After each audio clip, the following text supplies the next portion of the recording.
So first and foremost, I really want to welcome everybody to the webinar today. I see we actually have people from multiple cities, in actual fact, multiple countries and time zones with us today. And I want to welcome everybody. Thank you for being here. If I could ask everybody to please mute themselves, and we'll just in case there's any feedback, etc. And we'll get started. It was 8:52 a.m. on Tuesday morning, September 11th, 2001. I was stuck in traffic on the George Washington Bridge on my way to the office. My phone rang. I love it. It was a fellow volunteer ambulance corps EMT, Y41, Eric Andron. I can hear Eric's words to this very day. A plane hit the World Trade Center. The dispatcher is asking any available units to head downtown to see what they can do to help. It was with those words that my life changed. Fast forward about 45 minutes, and I was standing just a few blocks away from the World Trade Center, staring upwards in shock as I saw the gaping holes with plumes of smoke billowing out.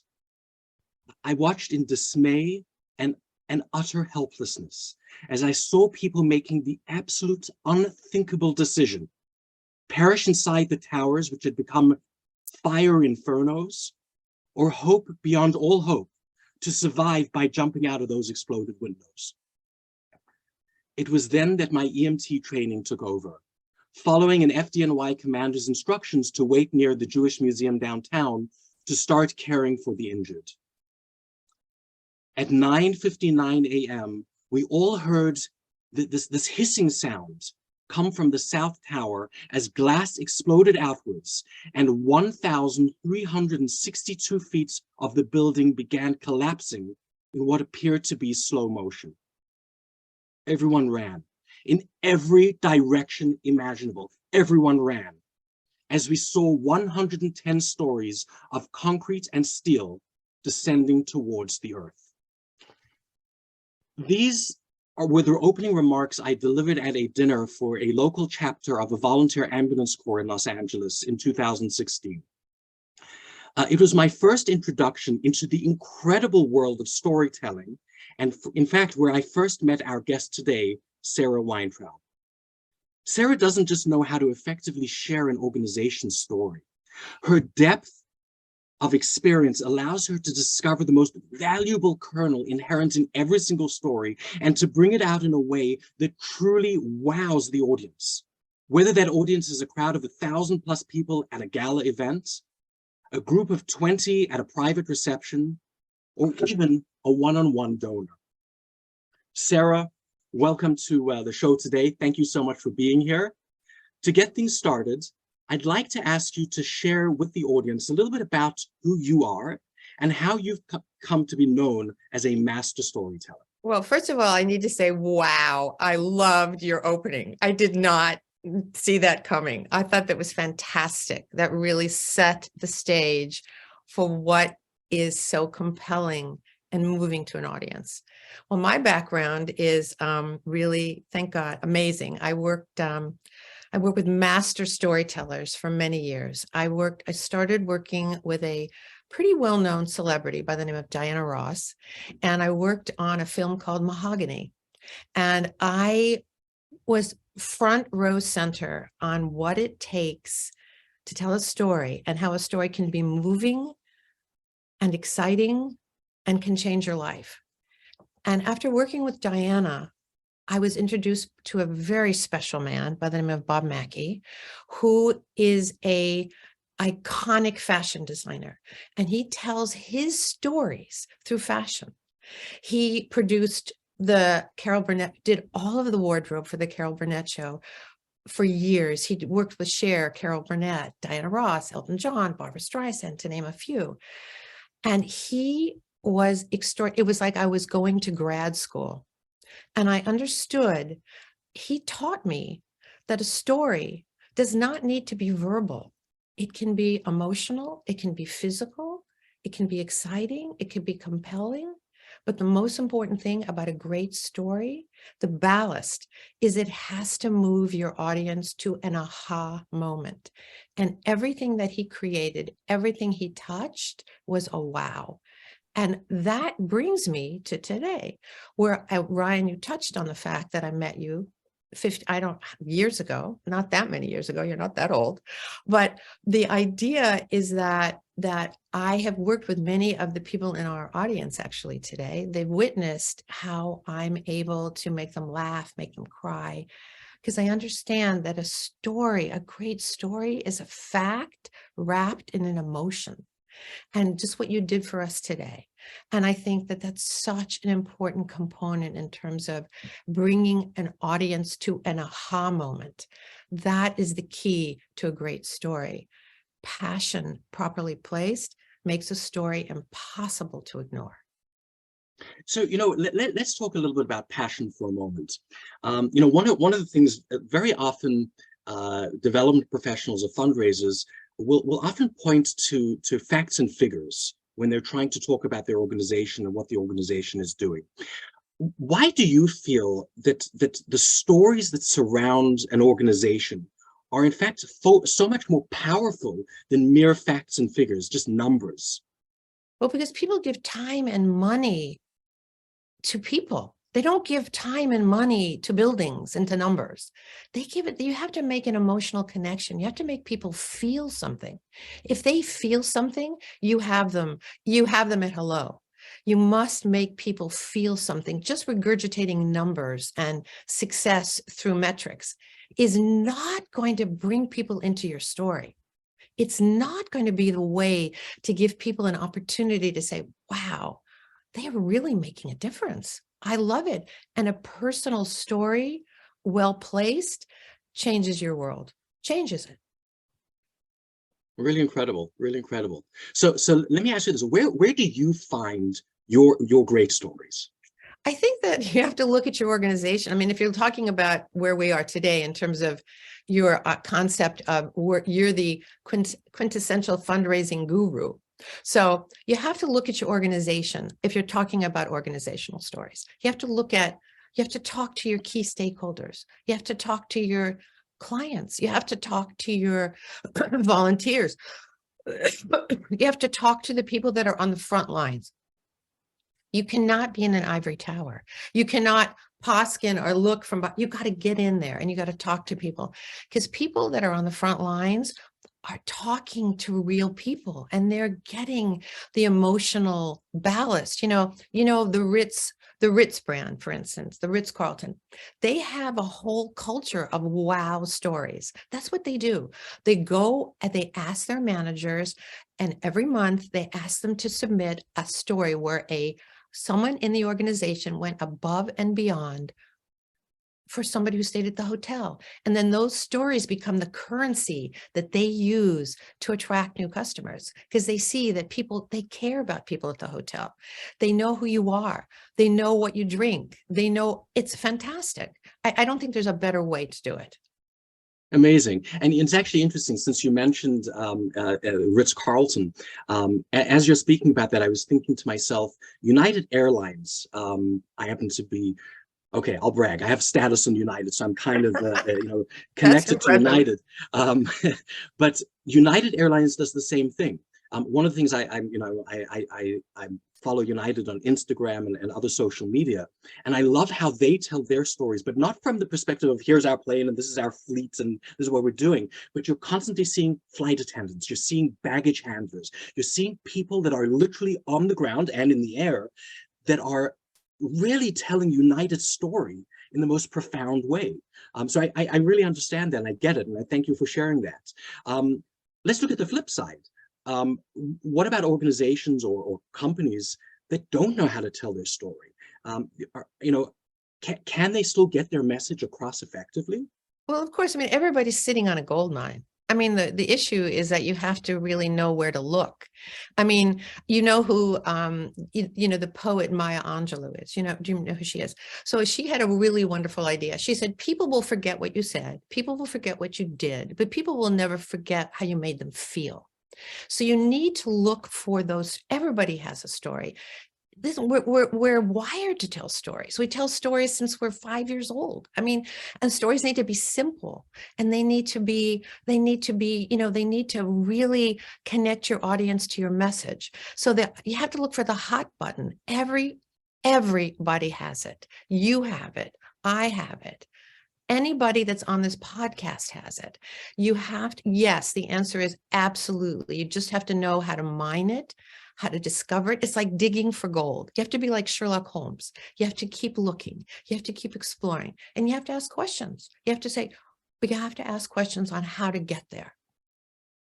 Very interesting. So what I'd like to ask you to do, and by the way, I actually want to interrupt myself for a second, and let everybody on, the entire audience know, if you do have any questions, feel free to pop in and ask them. The best way is probably just to raise your hand in the chat.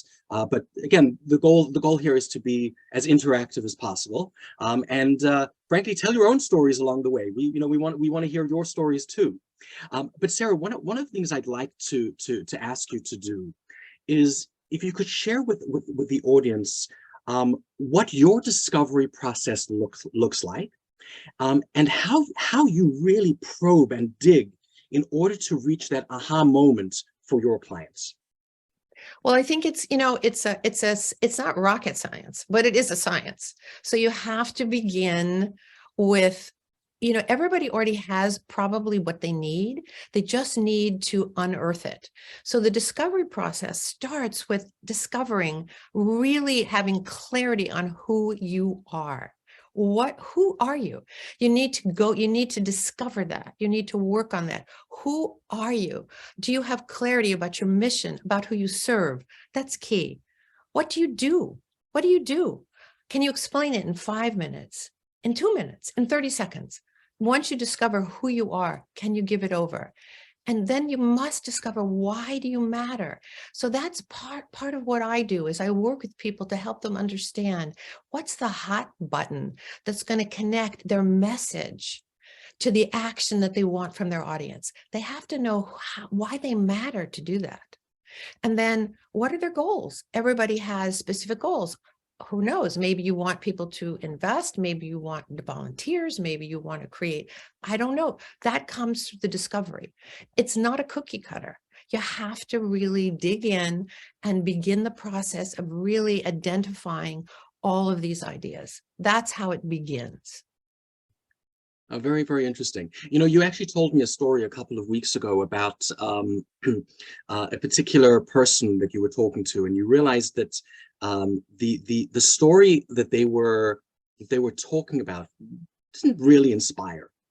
And then you probed deeper. You dug, and you really pushed the limits until you finally discovered, like, hold on.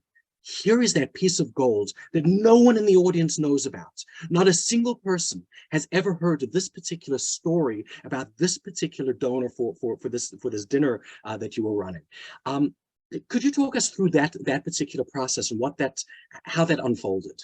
Yes, you can put me back on. Okay. So basically, I was for an organization that I did an event here in Los Angeles, and they were honoring a family whose husband, a woman whose husband had, you can put my screen back up, whose husband had passed away. And everybody was really focusing on how to tell that story without making it, feeling like we were going over material that might be uncomfortable for people. But when she started telling me about her relationship with her husband, and a story that she told me that was like incredible. When her husband, they had an extraordinary relationship, and I wanted to show the relationship, but I didn't want to do it through talking heads or their kids. I wanted to do it in the voice of this woman. And she told me that when her husband passed away, before he passed away, they were married for 40 years. He always brought her every morning a cup of coffee, and he put it on the counter, and the two, every morning without fail, there would be that coffee. And she would kick off her day with her husband, his love and his support. And when that left her, that was for me the aha moment. That was how you show the audience what really was at stake here, what really had happened to this woman. She didn't lose she lost the love of her life, but she lost her life. She lost her home. She lost her ability to connect on that very basic level.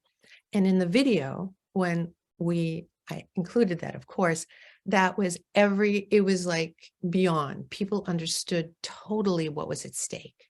So that was something that I clearly heard and was willing to drive a truck into. I don't know that everybody else would have understood it like I did. Got it. Got it. Amazing. Amazing. Thank you for sharing that. I see that we have a question from Emu. Oh, Emu. Hi, Emu. Hey, I'm feeling so Sarah. really excited. Oh my God. I saw you sitting in the corner. I'm so excited to see you. This is the best. This is the best. I'm so Hi. excited too. It's great to be here. Hi.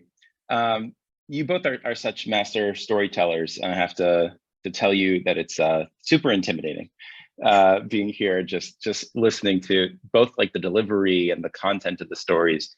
And my question is really about that to some extent. I think, maybe some of us are from organizations or companies where the day-to-day work is what pulls at us.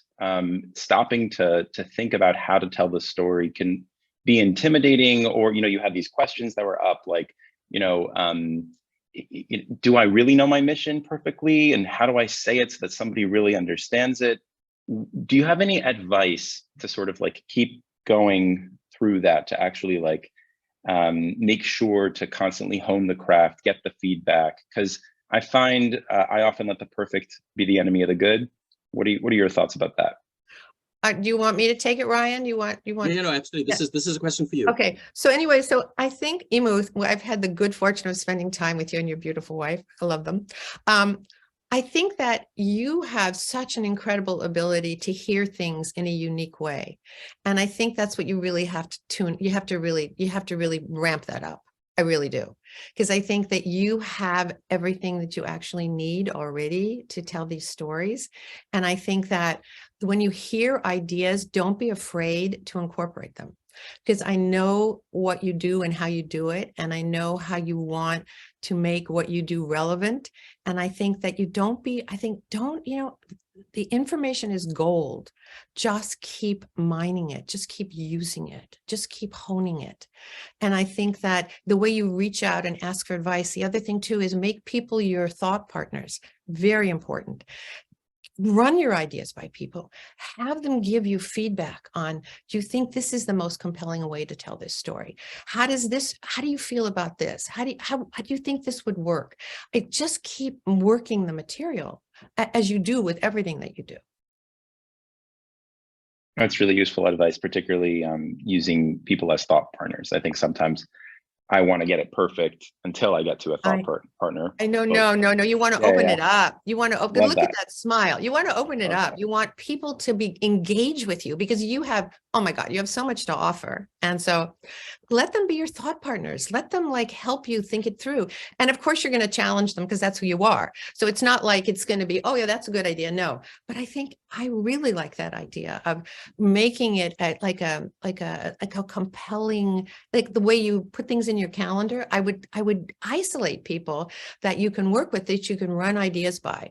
Ryan, what do you think of that idea? Yeah, and listen, again, you always want to involve your thought partners. You want to involve in your supporters, because the more you get them involved, the more they're able to express. They see a different side of you very often, and it's a side that you may not necessarily see yourself. When you're approaching thought partners like that in such a way, ask them, be open, say, tell me what you think, tell me how we can make this happen. And right. They give you a side and insights that you may never have had with yourself, because again, we only look at ourselves, we look at things from our own perspective. Bringing in other perspectives is hugely valuable. The other thing too, it gets them invested in you. That's the part when, when Ryan's talking about where's the emotional, they get invested in you and the organization because you're asking them for advice. That is a key, but it's no longer a secret, but that's a key component to getting people engaged, is asking them for advice. That's a big deal. It really, and it's that's done. Like that's a paradigm shift for me, because I'll be honest, like that 9/11 story, I'm like, I'll never be able to do that. Like that was amazing. But if you realize that the purpose of the story is engagement in general and getting people to care in general, then simply Yes. sharing drafts of a story is a means to that end also. So that's a nice paradigm shift for me. I appreciate it. Thank you. Look, Oh, Emo, I'm good. actually going to change the subject very, very slightly here for a moment. And there's an old adage in fundraising and development, and that is that ask for money, get advice. Ask for advice, get money.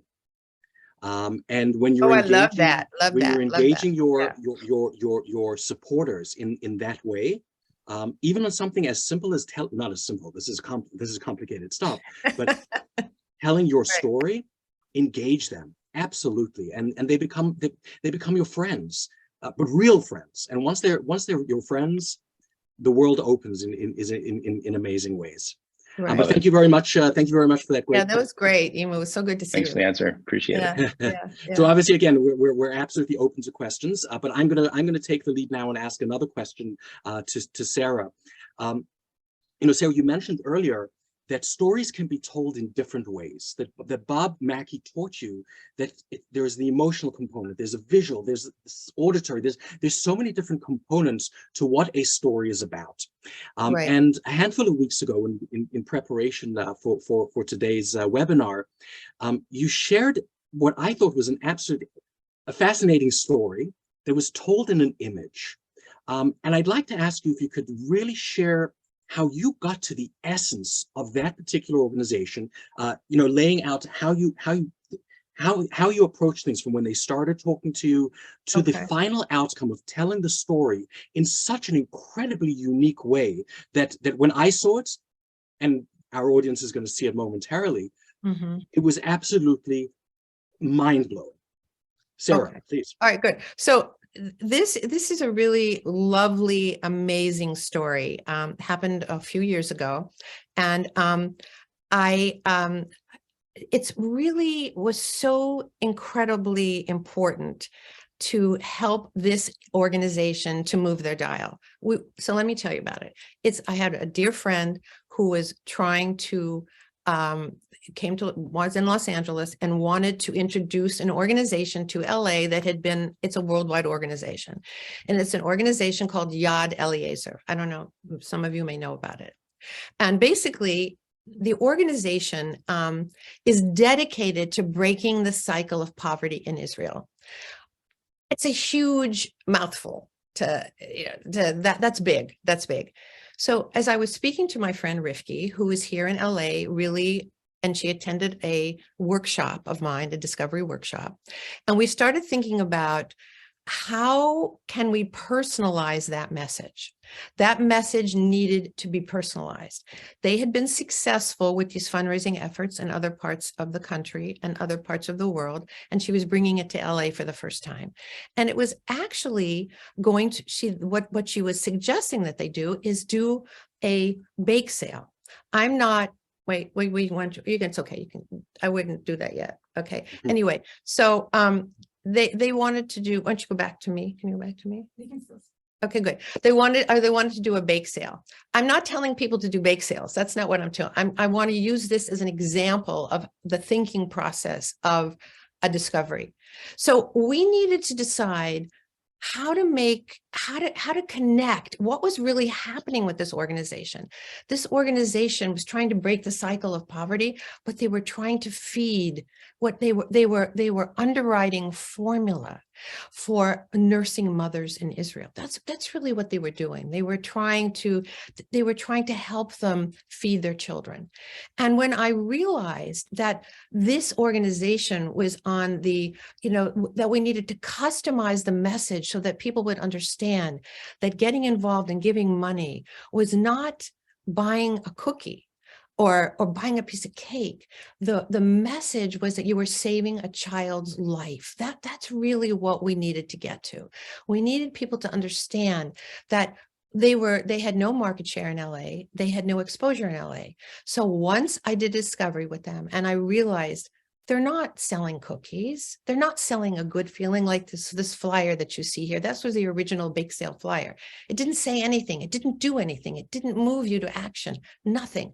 So I decided that we had to create a safety net for them, right? And we had to come up with an idea that would help them move their mission forward. So this is, now you can put it up, now this is where we went. This was the first idea. This is what we came to, that a piece of cake for you is peace of mind for a Jewish mother. That basically we wanted people to understand that the emotional button between buying a piece of cake was saving a life. It was not, it was something that we could all, there was so much meaning and purpose to it. And we wanted people to really understand it. And this became their national calling card. And this helped people connect. That's the whole idea of an aha moment, is connecting the emotional content to the mission and the message. What do you want to accomplish? What do you want to accomplish with these ideas? How do you want to make them real? How do you want to make them robust? How do you want people to feel? You have to make people feel something. People are not going to get involved with you unless they feel something. And this story was a way for people to feel like they are making a difference. They are actually saving a child's life. I absolutely love how you did that. And again, it's even struck me today, even though, you know, you and I, we were discussing this several weeks ago, but it really it's incredible. I find how you hone in so profoundly, so incredibly on what really is the meat of the story, and sharing that with people in such an incredible way. And this was purely an image. This is purely an image. Well, the other thing too is I'm not telling people to do bake sales. That's not it. Right. No, of course. I'm telling people, I'm suggesting find the story that connects your mission to your impact. That's the bottom line to that. It's what is the mission and what's the impact you want to create. How do you want to bring people to the table? How do you want to educate them? Yeah. And the other thing too, passion. Emu, this is for you. You have to be passionate. Passion is a driving force to telling a story. If you're not passionate, no one is going to care. And you don't. And then you were saying earlier, Ryan, why the metrics don't give you the passion. You need the passion. I mean, for me, I don't see how the Ritz-Carlton, the culture there is driven by these wow stories because people are passionate about helping. People find their rooms, people, whatever there's, and you know that's what you do. I mean, you have to, and you know what? You can work on that. You can teach that. That's a teachable, that you can teach that. That's not something, oh no, I can never do that. That's not true. You can teach it for sure. Right. I don't know if that's helpful, but from a development perspective, it's actually very, very interesting because there are generally two types of donors that are out there. Most donors, at least in my experience, really understand or are driven by emotion. The stories, those aha moments. That's what inspires them. That's what gets them to say, you know what, I'm writing out a check. I'm sending in my credit card information. That gets them to move.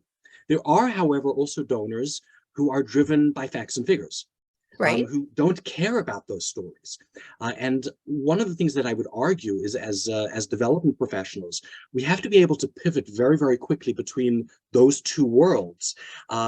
We certainly want to tell our stories. At the same time, we also have to get our facts and figures across so that the donor does understand what we're doing and the metrics, of course. The metrics, the impact. Yeah, but I think, just to stop your saying, but I think you have to do discovery on the donor. See, I don't go into a meeting without having done discovery on my donor. Of course. So I'm going to know. I mean, I'm going to talk to my thought partners. I'm going to talk to my key stakeholders. What moves this person? Is this person moved by X or Y? So you have to go in, as you know, the right person with the right ask at the right time is gold. That's how it works. Okay. But it's not, but there's a formula to it. You just don't walk in. You're right. You have to know like what, and also it's like you're strategic. It's strategic. Like, what is it that's going to move this person to action, or what's going to take them to the next step? You're very good about, you're much more patient than I am. So you're very good about, moving people. I like to I go in and I want it done. Right. So we all have different styles. But I think that I think you have to do the discovery on the donor before you even set foot in their office, as that would be my advice. Amazing. I happen to have just noticed that Joey Small put a comment in Oh, the good. chat. And I know obviously there's a connection between you and Joey going back years, from Los Angeles. But Joey, if you could mention what you said to the audience so everybody hears it. Well, maybe I'll frame it as a question. Hello. Hi, Hello. Joey. Good morning to you. Good afternoon over here. It's a pleasure to listen to both of you guys, and it's amazing. Even if you know how important storytelling is, just hearing this refresher is like a good splash of water, and making sure that we're highlighting that, whether it's in an annual report, whether it's in the emails and all of our communication. And I think sometimes a lot of us, and I'm in a school setting, but potentially overlaps into organizations and companies, how to balance when you're telling that larger story, that meta story, what you're calling, more of that data and the organization story, versus when you hone in on, an individual honoree's personal story. And when in a school setting, when do we highlight that incident when a teacher went out of the way to help a specific student at a specific time, or whether we tell that larger narrative of, here's the way that, our school is impacting the modern Orthodox, high school, yeshiva high school system across the country. Right. And how you decide, in terms of maybe if you, as you're choreographing an event, how you decide to zoom in, Right. and zoom out, Right. and Right. bringing those two together. Well, I think we worked together, and you know a little bit. I think it's like I always explain when I do my events, they're like relay races. Okay. So there's a baton pass that goes from whatever the elements are in the program. And depending on what the bottom line takeaway is, you begin always with the end in mind, Joey, and you try to figure out, what do you want to accomplish? Like, what is the bottom line takeaway? And so you reverse engineer and you decide, this person is going to take this baton pass. This person is going to take us here. And then you, Joey, or if you're going to take us here. So it's strategic. It's not done in a vacuum, and you have to really kind of, I love to have all the elements and to see, okay, that's how I work. I can't really work without knowing what I have to work with. I don't make any decisions without really first doing my discovery on all of the elements, and then say, okay, this is the moment when you want people to move your audience to action. Who's going to handle that? What's going to happen before it? What's going to bookend it? It's all part of it. It's not something that you can it's not a cookie cutter, but it can be done 100%. And they're not mutually exclusive. You can do this incredible story. I'm working with an organization in LA now that's doing these incredible things and have these incredible partners. But we have to decide, what's the story we want to tell? What is it we really want people to feel? I mean, I don't know if that helps you, but I think that's kind of like how I would approach it. Yeah, no, I think that's great. And I think it's, the challenge for us sometimes is you can, what you want out of that specific event, but that event is also just a blip in time in terms of your annual calendar, and being able to figure out, well, what story do I want to tell in the fall, in the winter, in the spring? What am I going to tell in written communications? What am I going to tell? Right. And how it all weaves together. But once you do your discovery on what it is, what if there's for the school, which is an extraordinary school, if there's there's the culture in the school. What is the culture that you want people to like? First of all, you have a lot of satisfied customers. Yes. But you want to keep people interested, activated. You don't want donor fatigue. You want people moving forward with you. So those are kind of that's kind of like what I would suggest, is like really digging into all of that with your great team there, and and guiding them. And what do we want to accomplish? Not, what is it? And because you have so many good stories. Oh my God. I mean, amazing. Yeah. Yeah. Thank you. Fantastic. So, I'm gonna take over the reins again. Thank you, Joey, for posing this great question. Sarah, other than, of course, in engaging the services of your company, SW Strategic Group, Yeah.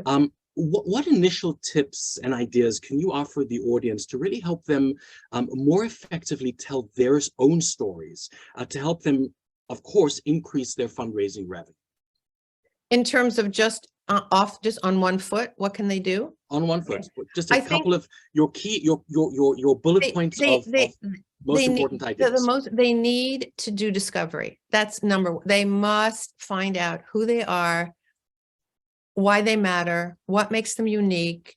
And that is key. You can't begin anything without first know. You have to first do that. You have to first know who you are, why you matter, what makes you unique. Once you have that, then you can begin building a scaffolding.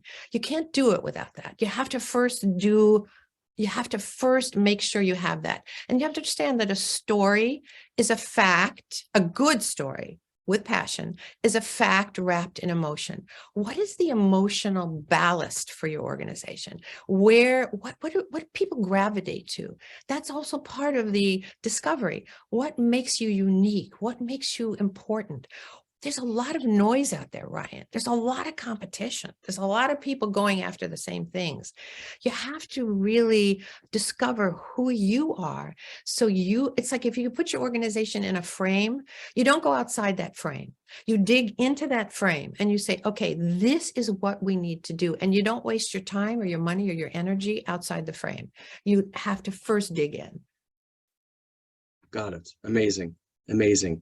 I don't know if that answers your question, but no, it absolutely does. It absolutely does. Of course, of course. So there are two other items before we end the program today. The first thing that I want to ask is, Sarah, could you please share with the audience how they can reach you, and how you can help them really absolutely wow their supporters? Well, I think we have a slide. I'm sorry, this is not my area. So I have I'm delighted. First of all, I want to say how excited I am to do this. This is so much fun for me. It's just like a blast. So you can find me at my website, and I would like to say that anyone that is you on this podcast today, this webinar today, that I would like to offer a 30-minute free consultation on helping you begin to find your wow story. I would be my honor and pleasure to do that.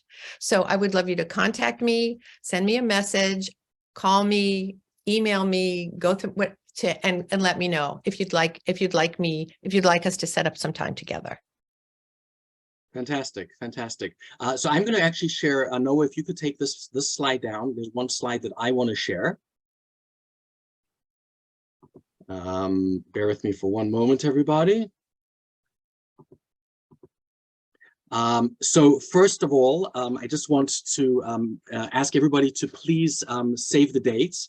I'm going to be sending out information in early March with details about my next webinar, which is going to be taking place on March 21st with comedian Mark Schiff. He and I are going to be discussing comedy and fundraising. By the way, I should let everybody know that Mark actually told me that despite a decades-long career in comedy, opening for comedians, none other, for example, than Jerry Seinfeld in cities across the United States and across the world. Mark told me that appearing as a guest on my webinar is going to be the absolute pinnacle of his career. So there's no question, you guys do not want to miss next month's webinar. I think it's going to be a huge amount of fun.